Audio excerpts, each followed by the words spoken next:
My dear friends, respect is not something we can demand with force, nor can we beg for it with desperation. Respect is something we earn by the way we live, the choices we make, and the values we hold. Just as the sun never has to announce its light, it simply shines and is respected by all. If we can remove the habits that block our inner light, people will naturally respect us. In life, everyone wants to be respected by family, by friends, by colleagues, and even by strangers. But the truth is, respect is not given to a title, wealth, or power. It is given to a character that reflects goodness, discipline, and divine values. God has gifted each of us with dignity and worth, but our habits sometimes hide this divine nature. Today, let us reflect together on the 5 habits we must remove if we truly want to earn respect, not just from others, but also from the divine source who watches all of our actions. Arrogance is one of those silent destroyers that eats away the very foundation of respect. People may tolerate arrogance, they may even remain quiet in front of an arrogant person, but deep inside, they do not respect him. Respect cannot be demanded with pride, it is earned with humility. There is a big difference between confidence and arrogance. Confidence comes from self-belief, from faith in God's blessings, and from hard work. Arrogance, on the other hand, is when that confidence gets polluted by ego. And ego is like smoke, it clouds our vision and suffocates the light of our soul. Think about the tallest mountain. It does not need to shout that it is tall, its height is visible to all. In the same way, a truly great person does not need to announce his greatness. His actions, his words, his behavior all speak louder than any claim. But arrogance makes people feel the need to prove themselves, to constantly compare, to constantly dominate. And the sad part is, the more arrogant a person becomes, the lonelier he feels, because people slowly move away from that energy. Let me give you an example from daily life. Imagine a workplace where 2 leaders are present. One leader is humble. He listens to his team, values their opinions, and shares credit for success. The other leader is arrogant. He thinks only his ideas are right, he takes all the credit, and he constantly reminds everyone of his superiority. Now, both may have authority, both may have power, but who will truly be respected? The answer is obvious. People may fear the arrogant leader, but they will admire the humble one. And when you are admired, people will stand by you in your tough times. When you are only feared, people will abandon you when you fall. Arrogance often comes when we forget the source of our blessings. If someone is intelligent, he thinks, "It is my brilliance." If someone is wealthy, he thinks, "It is my hard work." If someone is beautiful, he thinks, "It is my charm." But let us pause for a moment. Who gave you the brain? Who gave you the opportunities? Who gave you the body, the face, the health? Behind all these gifts is a divine hand. The moment we forget God as the source, we start worshipping ourselves. And when the self becomes God, arrogance is born. In spiritual teachings, humility is often compared to water. Why? Because water always flows downward. It seeks the lowest place, yet it is essential for all life. Without water, nothing survives. In the same way, a humble person may appear simple, may appear low in pride, but he sustains relationships, communities, and respect. And look at arrogance. It is like fire. It always rises upward. It always wants to be above everything else. But if not controlled, it burns down everything in its path, even the very person who carries it. In our daily life, arrogance shows up in subtle ways. Sometimes it is in the way we interrupt someone, thinking our point is more important. Sometimes it is in the way we dismiss someone's struggle because we feel ours is greater. Sometimes it is in the way we look down on people who have less money, less education, or less status than us. But remember, every person is fighting a battle we cannot see. Every person has a dignity given by God. When we fail to honor that, we not only lose respect from others, but also from within ourselves. I once heard a story about a successful businessman who was extremely arrogant. He would walk into a room and expect everyone to stand up. He would boast about his wealth and insult those who had less. One day, a financial crisis struck. His business collapsed. The same people who used to surround him disappeared. He realized in those lonely moments that what he thought was respect was actually fear. And fear vanishes the moment power is gone. Respect, on the other hand, stays even when power disappears, because it is rooted in love, not fear. So how do we remove arrogance? The first step is gratitude. Every day remind yourself, I am not the source of my blessings, I am the receiver. Just as the moon does not create its own light, but reflects the sun, we too are simply reflecting the gifts of God. The second step is to practice listening. Truly listening to others makes us realize that wisdom is not monopolized by us. Every person has something to teach. And the third step is service.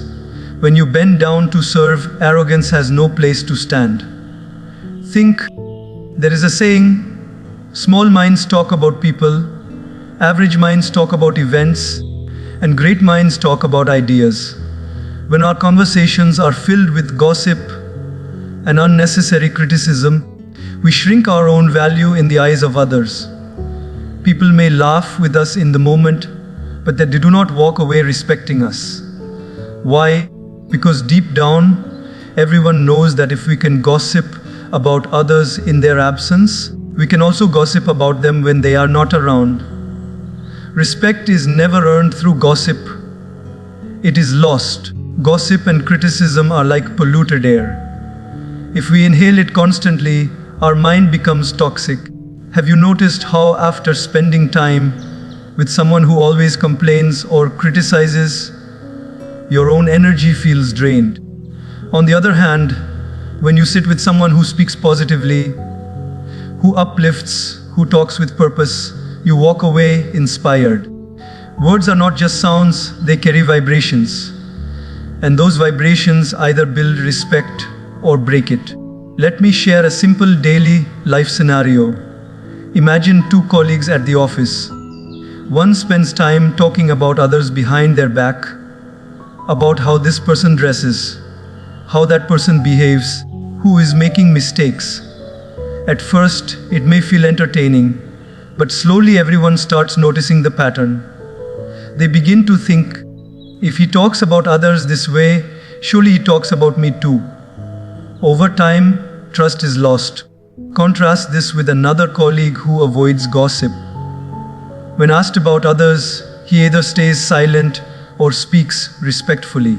Over time, everyone starts trusting him. They know he is safe. He becomes respected because his words are clean. Criticism is no different. Of course, constructive criticism has its place. When we lovingly guide someone with the intention to help, it is valuable. But constant fault finding, picking out flaws just to feel superior, or mocking others, this kind of criticism only lowers our own stature. It is like sitting in a room full of mirrors and pointing out cracks in every one, forgetting that we are also standing in front of those mirrors. When we criticize unnecessarily, we reveal more about our own insecurities than the other person's faults. Think about how God has designed us. No two fingerprints are the same. No two voices are the same. Every individual is unique. So why compare and criticize what God has created differently? If someone sings well, admire their talent. If someone struggles, encourage them. If someone is different, accept them. Respect grows when we celebrate diversity, not when we tear it apart with criticism. I remember a story of a wise teacher who gave each of his students a balloon. He asked them to inflate it and write their names on it. Then all balloons were collected and thrown into a hall. The teacher said, "Find your balloon." The students rushed, searching for their names, and chaos broke out. No one could find theirs quickly. Then the teacher said, "No, instead of finding your own balloon, pick any balloon you see and give it to the person whose name is written on it."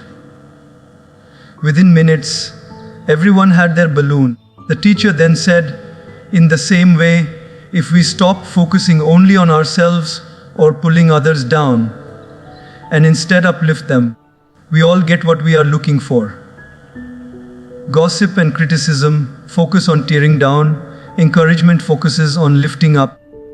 One destroys respect, the other builds it. Daily life gives us opportunities to choose. At family gatherings, people may start talking negatively about relatives. At work, colleagues may criticize a manager. Among friends, gossip may revolve around someone who is absent. In those moments, we have two options: join in and lower our dignity, or choose silence and protect our respect. Silence in such cases is powerful. It shows self-control, it shows maturity, and people notice that. They may not comment immediately, but inside they feel, this person is different. This person is trustworthy. Let's also remember that gossip and criticism harm us spiritually. When we spend time speaking about others' weaknesses, we feed our ego and starve our soul. Our connection with God becomes weaker because the heart becomes filled with negativity. Respect is a reflection of inner purity. When our words are pure, our presence becomes respected. So how can we overcome this habit? The first step is awareness. Whenever you find yourself starting to gossip or criticize, pause and ask, is what I'm about to say helpful? Is it kind? Is it necessary? If the answer is no, swallow the words. It takes discipline, but it builds respect. The second step is to redirect the conversation. Instead of talking about people, talk about ideas, goals, solutions, or gratitude. Lift the conversation upward. The third step is to practice appreciation. Instead of criticizing, look for something good in the person and speak it. This not only earns you respect, but also spreads positivity. True respect belongs to those whose words heal, not hurt. If your presence makes people feel safe, if your words make them feel valued, they will respect you naturally. Gossip fades, criticism fades, but kindness remains in memory forever. People may forget the details of your achievements, but they will never forget how you made them feel with your words. Therefore, remove the habit of gossiping and criticizing, because every time you choose silence over negativity, encouragement over fault, finding and respect over ridicule, you elevate yourself, and respect, like a shadow, will follow you wherever you go. Anger is like fire.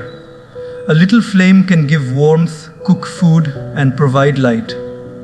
But when that same fire becomes uncontrolled, it burns the house down. In the same way, anger in its raw form is just an emotion. But when we allow it to dominate our reactions, it destroys peace, relationships, and most importantly, respect. People may fear an angry person, but they rarely respect him. True respect comes not from raising your voice, but from raising your level of calmness. Have you noticed how in moments of anger, we say things we later regret? The words slip out like arrows, and once they are released, they cannot be taken back. The wound caused by harsh words is often deeper than the wound caused by a knife. A knife cuts the body, but words cut the heart. A scar on the body may fade with time, but scars on the heart can last a lifetime. That is why controlling anger is one of the greatest strengths a human being can develop. Imagine a parent who constantly shouts at their children. The children may obey out of fear, but deep inside, they feel distance instead of closeness. Now imagine another parent who corrects their children with firmness, but also with calmness and love. The children not only listen, but also develop respect. The same applies in workplaces. A boss who yells at employees creates tension, anxiety, and a culture of silence. People work out of fear, not respect. But a boss who handles mistakes with patience builds loyalty. Employees go the extra mile because they respect him. There is a beautiful saying, when you are angry, you will give the best speech you will ever regret. Think of that for a moment. How many times have we ruined a relationship, spoiled a friendship, or created distance with someone we love, all because of a moment of uncontrolled anger? Later we may apologize, but respect once broken is not easily restored. It is like a glass once cracked. Even if repaired, it is never the same again. Daily life is full of triggers. Someone cuts you off in traffic. Someone at home forgets to do what you asked. Someone at work criticizes you unfairly. The natural instinct is to react instantly, to let anger speak. But in those very moments lies the golden opportunity to earn respect. People watch not how we behave in comfort, but how we behave under pressure. Calmness under fire is what makes a person stand out. I once heard about a wise monk who was insulted by a man in public. The man shouted, accused, and tried to provoke him. The monk simply listened, smiled gently, and remained silent. When the man left, the monk's students asked, Master, why did you remain silent when he insulted you? The monk replied, if someone tries to give you a gift and you refuse to take it, who does it belong to? The giver. His anger was his gift to me, but I chose not to accept it. That is the power of mastering anger. You keep your dignity intact. And people respect you more for your silence than they would have for your reaction. But let's be honest, controlling anger is not easy. It requires awareness and practice. The first step is pausing. When anger rises, do not speak immediately.